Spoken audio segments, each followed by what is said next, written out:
Hello everyone, स्वागत है आप सभी लोगों का स्टडी 5.6 में। तो ये देखिए काफी महत्वपूर्ण प्रश्न आपको बताए जाएंगे। ये क्लास 9th का मैथ है, जो आपका क्लास 9th चैप्टर 2 जिसमें आप खोजेंगे तो इन प्रश्नों को आप आसानी से पा जाएंगे। तो अब बहुत लोगों का प्रश्न रहता है एनसीईआरटी का है, तो ये देखिए एकदम एनसीईआरटी का है। जितने अभी यूपी बोर्ड है, एमपी बोर्ड है, ये बिहार बोर्ड है, सभी बोर्डों में लगभग एनसीईआरटी के ही सिलेबस को चलाया जा रहा है। तो चलिए यहाँ पर मैं इनको बताता हूँ। ये प्रश्न देखिए किस आधार पर आपसे परीक्षा में पूछे जाएंगे, और इनको अगर आप सॉल्व करोगे, इसका उत्तर भी सही है तब पर भी आपके आंसर को गलत कर दिया जाता है। तो उन सभी चीजों को बताएंगे, तो ध्यान से सीखिएगा। ये देखिए सर्वसंख्या का प्रयोग से इसका क्या गुणनफल आपको निकालना है। मान लीजिए आपको यहाँ पर लिखा था कि सर्वसंख्या के प्रयोग से इसका गुणनफल ज्ञात कीजिए, लेकिन अगर आप इस प्रश्न को कुछ इस तरह से सॉल्व कर देंगे तो गलत हो जाएगा। जैसे देखिए आंसर आपका बिल्कुल सही आएगा, सॉल्यूशन भी आपका सही रहेगा, लेकिन वो क्या बोला है कि सर्वसमीका का प्रयोग करना है। जैसे मैं पहले आपको बताता हूँ, अगर इस टाइप का प्रश्न आ जाए तो सामान्य रूप से दिया रहेगा तो उसको कैसे सॉल्व करते हैं। यक्स का गुणा हम यक्स में करेंगे, कितना हो जाएगा, यक्स स्क्वायर हो जाएगा। यक्स का गुणा हम 4 में करेंगे, कितना हो जाएगा, 4x हो जाएगा। फिर इसके बाद हम 4 का गुणा x में करेंगे, कितना हो जाएगा, प्लस 4x हो जाएगा। इसके बाद हम 4 का गुणा प्लस इसमें करेंगे, कितना हो जाएगा, 4 गुणे 4 करेंगे, 16 हो जाएगा। अब आप इनको सॉल्व करेंगे, x स्क्वायर प्लस कितना हो जाएगा, 4x प्लस 4x कितना हो जाएगा, 8x, लास्ट में प्लस 16 है। ये इसका आंसर होगा। लेकिन अभी आपको इसको भी क्या करना पड़ेगा, सॉल्व करना पड़ेगा। अब आपको इसका गुणनखंड निकालना पड़ता है, लेकिन यहां पर आप इसको इसी तरह से करेंगे तो भी सही मानता है, आपका आंसर यही है। लेकिन अगर आप इस तरह से करोगे तो इसको गलत कर दिया जाएगा, क्योंकि यहां पर बोला है कि सर्वसमीका का प्रयोग करना है। अब सर्वसमीका का प्रयोग कैसे होगा उस चीज को सीखिएगा। यहां पर देखिए x प्लस 4 है, x प्लस 4 है, इसमें कौन सा फार्मूला लगेगा कि a प्लस बी एक ब्रैकेट में a प्लस बी, ऐसा तो हमने कहीं नहीं देखा है। तो अब आपको क्या करना है, जब आपको इस टाइप का प्रश्न दिखाई दे, जैसे मान लीजिए यहाँ पर 2 × 2 लिखा हुआ है, यही पर 2 है, ये भी क्या है, 2 है, तो इस चीज को आप इस तरह से लिख सकते हो कि नहीं, 2 का पावर 2 लिख सकते हो। तो इसका कहानी क्या होता है, खत्म हो जाता है ऊपर वाले का। 2 का पावर 2 का मतलब ही होता है 2 × 2। उसी प्रकार से x प्लस 4 इसमें है, x प्लस 4 इसमें है, तो इसको आप इस तरह से लिख सकते हो x प्लस 4, इसका हम पूरे का क्या कर देंगे, पावर 2 कर देंगे। पूरे का पावर 2 कर देंगे तो इसका मतलब क्या होता है, x प्लस का होल स्क्वायर है, इसका मतलब x प्लस 4, x प्लस 4। अब देखिए ये क्या, a प्लस बी का क्या बन जाएगा, होल स्क्वायर। तो a प्लस बी का होल स्क्वायर बराबर क्या होता है, उस चीज को सीखें। a प्लस बी का होल स्क्वायर बराबर a स्क्वायर प्लस क्या होता है, b स्क्वायर, लास्ट में प्लस क्या होता है, 2ab होता है। अब इस चीज को देखिए कहीं कहीं पर इस तरह से भी लिखा है a square plus B square plus 2ab।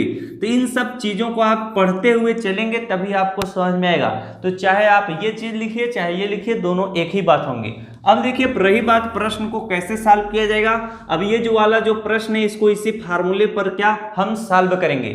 जैसे यहाँ पर देखिए फार्मूले में क्या लिखा हुआ है, a लिखा हुआ है। तो फार्मूले में जहां पर a लिखा हुआ है, a की जहां पर आपको क्या लिखना है, x लिखना है, क्या, x।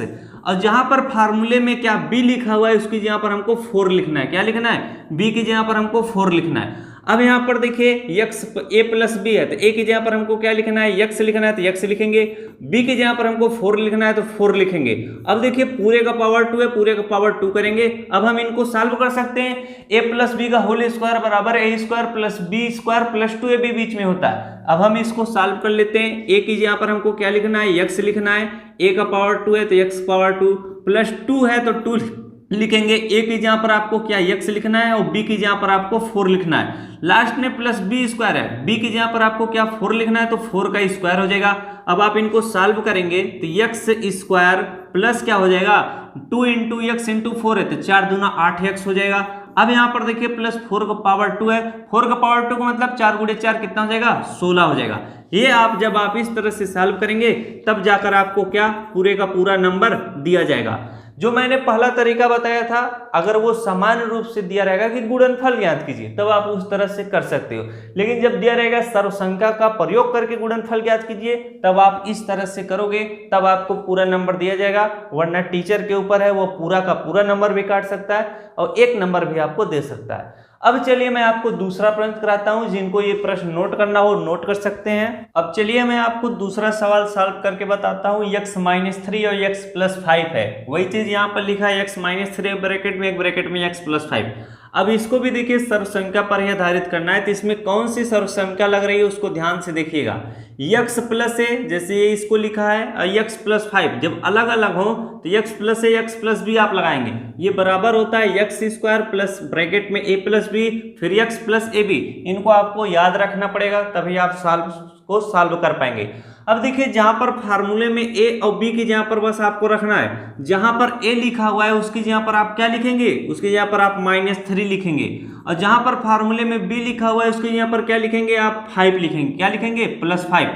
अब चलिए हम रख देते हैं, यहाँ पर एक्स स्क्वायर है तो हम एक्स स्क्वायर लिखेंगे, प्लस आपको लिखना है ए की जगह पर आपको क्या लिखना है, -3 तो -3 लिखेंगे, बी की जगह पर आपको 5 लिखना है तो 5 लिखेंगे। अब यहाँ पर एक्स है तो एक्स लिखेंगे, प्लस ए बी लिखा हुआ है तो ए की जगह पर आप क्या लिखेंगे, -3। इसके बाद यहाँ पर देखिए बी की जगह पर 5 लिखना है तो इंटू हम 5 लिखेंगे। अब हम इनको सॉल्व कर लेते हैं, एक्स स्क्वायर प्लस यहाँ पर प्लस है, ये क्या है -3 + 5 है, तो पहले हम ब्रैकेट को सॉल्व कर लेते हैं। प्लस -3 + 5 है क्या होगा, माइनस और प्लस माइनस होगा, 5 में से 3 घटाएंगे कितना आ जाएगा, 2 आ जाएगा, तो यहाँ पर 2 लिखेंगे। इसके बाद ये x है तो यहाँ पर 2x हो जाएगा। अब यहाँ पर देखिए प्लस का चिन्ह बचेगा, -3 × 5 है, 5 3 कितना हो जाएगा, 15 हो जाएगा, वो क्या होगा -15 होगा। अब प्लस और माइनस क्या हो जाएगा, माइनस हो जाएगा, तो यहाँ पर हम क्या लिखेंगे, यहाँ पर हम -15 इस तरह से लिखेंगे। अब आगे देखिए आपका सोल्यूशन हो ही चुका है, यही फाइनली आपका क्या हो जाएगा, आंसर हो जाएगा। x² + 2x - 15 आपका इस प्रश्न का क्या होगा, उत्तर होगा। तो इन सर्व समीकरणों को आपको क्या याद रखना पड़ेगा, तभी आप सवालों को सॉल्व कर पाएंगे। अब चलिए मैं इनको सॉल्व करके बताता हूं, तब आपको और अच्छे से समझ में आएगा। अब मैं सोच रहा हूं कि इन दोनों प्रश्नों को मैं अगले वीडियो में बताऊंगा, तब तक आप इनको देखिएगा। इस टाइप के अगर एक प्रश्न और मैं करा दूं तो आपको अच्छे से समझ में और आ जाएगा, क्योंकि ये काफी बेहतरीन प्रश्न है। अगर दे दिया जाए तो आप नहीं कर पाओगे। पहला वाला तो आप आसानी से कर लोगे, लेकिन इसका लगाने का क्या है, अलग ही तरीका है, सर्वसंख्या पर आधारित है। तो मैंने प्रश्न को चेंज किया है, प्रश्न है x + 4x + 10 है, तो आपको क्या रखना है, यही फार्मूला लगाना है। जब आपको इस टाइप के दिखाई दें, इस जो इस ब्रैकेट में लिखा हो वो इस ब्रैकेट में ना लिखा हो, तब आप ये चीज लगाएंगे। अब चलिए मैं इनको आपको क्या सॉल्व करके बताता हूं। फार्मूला यही रहेगा, x + a x + b। इसी तरह से ये दिख रहा है जिससे ये फार्मूला लिखा हुआ है, तो x + a x + b किसके बराबर होता है, x² प्लस क्या, a + b फिर x + ab के बराबर। अब मान लीजिए अगर आप इसका गुणा कर देते हैं तो क्या होता है, x² प्लस क्या हो जाता है, x का गुणा a में करेंगे कितना हो जाएगा, ax, और x का गुणा b में करेंगे कितना हो जाएगा, आपका प्लस हो जाएगा bx हो जाएगा। प्लस क्या लिखा रहता है, ab लिखा रहता है। ये कुछ इस तरह से होता है, लेकिन आपको बस इतना ही याद रखेंगे तो अच्छा रहेगा। जैसे यहाँ पर देखिए फार्मूले में जहां पर a है, a की जगह पर आपको क्या लिखना है, a की जगह पर आपको 4 लिखना है, और जहां पर फार्मूले में b है उसकी जगह पर आपको क्या लिखना है, 10 लिखना है। क्या, 10। अब चलिए सॉल्व करते हैं। x² है तो x² लिखना है, प्लस क्या, a की जगह पर आपको क्या लिखना है, 4 प्लस b की जगह पर आपको 10। अब यहाँ पर x है तो x लिखेंगे, प्लस ab है तो ab मतलब a × b हो जाएगा, 4 × 10, तो 4 × 10 कितना होगा आपका, 10 चौक 40 होगा। यहाँ पर मैं डायरेक्ट 40 लिख देता हूँ। अब आप इनको सॉल्व करिए, x² प्लस क्या हो जाएगा, यहाँ पर 4 + 10 है, कितना हो जाएगा आपका, 10 धन 4 कितना होगा, 14 होगा। इसके बाद x है तो x लिख लेंगे, प्लस क्या है 40 है तो +40 लिखेंगे। ये फाइनली आपका क्या होगा, इस प्रश्न का उत्तर होगा। तो सर्वसंख्या हमने लगाया है तभी ये प्रश्न आया है। तो सर्वसंख्या का जब प्रयोग बोलेगा तो उसका प्रयोग करेंगे तभी आप अच्छे से कर पाएंगे। तो आज के लिए बस इतना ही। अब मैं इन दोनों वीडियो को किसी अगले वाले टॉपिक में बताऊंगा, जो आपका अगला क्लास रहेगा। तो आज के लिए बस इतना ही। अगर वीडियो अच्छा लग रहा हो तो वीडियो को लाइक, चैनल पर पहली बार आए तो चैनल को जरूर सब्सक्राइब कीजिएगा। इसी तरह से इन्फॉर्मेटिव वीडियो मिलती रहेगी।